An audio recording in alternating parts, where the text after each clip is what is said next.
It's time for your gay history lesson. That's right, today we are going to learn about the mother of trashy drag, the star of multiple John Waters directed cult classics, and once called the drag queen of the century by People magazine. We're talking about Divine.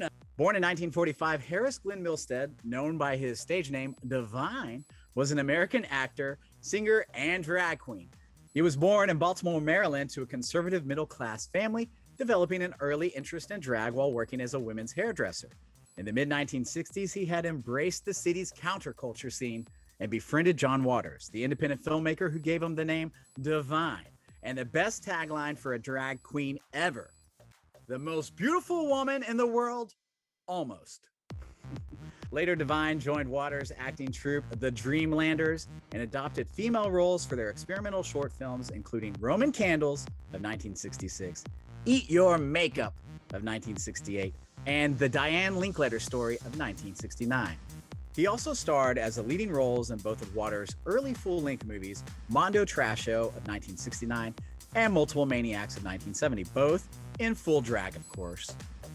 Then in 1972, Divine starred in Waters' Pink Flamingos, which proved a hit on the U.S. midnight movie circuit. It became a cult classic and established Divine's fame within the American counterculture scene. After starring in the lead role in Waters' next film, Female Trouble in 1974, Divine moved on to theater, appearing in several avant-garde performances alongside San Francisco's drag collective, The Cockettes. What a name. Continuing his cinematic work, he starred in two more of Waters' films, Polyester of 1981 and Hairspray of 1988, which became his breakthrough into mainstream cinema, and which he was nominated for the Independent Spirit Award for Best Supporting Male Actor. So you've all seen Hairspray, the original, hopefully. If you haven't, you need to go watch it. It's amazing. He also appeared as a man in a number of other films, such as Lust in the Dust and Trouble in the Mind, both of 1985, seeking to diversify his repertoire. Then in 1981, Divine embarked on a career in the disco industry by producing a number of high-energy music tracks, most of which were written by Bobby Orlando.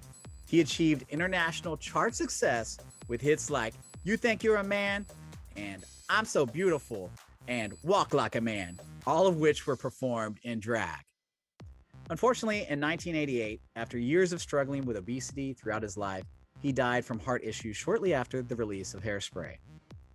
And speaking of Hairspray, this little fun fact, Divine admitted that he had hoped to play both the role of the mother and the daughter in Hairspray, but the producers had been a little bit leery, so they chose Ricki Lake for the role of the daughter instead. Isn't that crazy? If you want to learn more about the big trashy glam life of Divine, you can log on to our website, outtheclosetpodcast.com, for more information, photos, and links to Divine, the counterculture drag queen. And that's your gay history lesson for the week. All right, you have to join us next week, where we are going to learn an all-new lesson where we'll discuss closeted Hollywood. The time when the Hollywood studios would marry off gay stars to keep their sexuality a secret. Ooh, that's some secret Hollywood gossip we're going to spill, y'all. So you won't want to miss out on next week's gay history lesson. So listen and learn, because the best student in the class gets a lifetime subscription to International Male Magazine.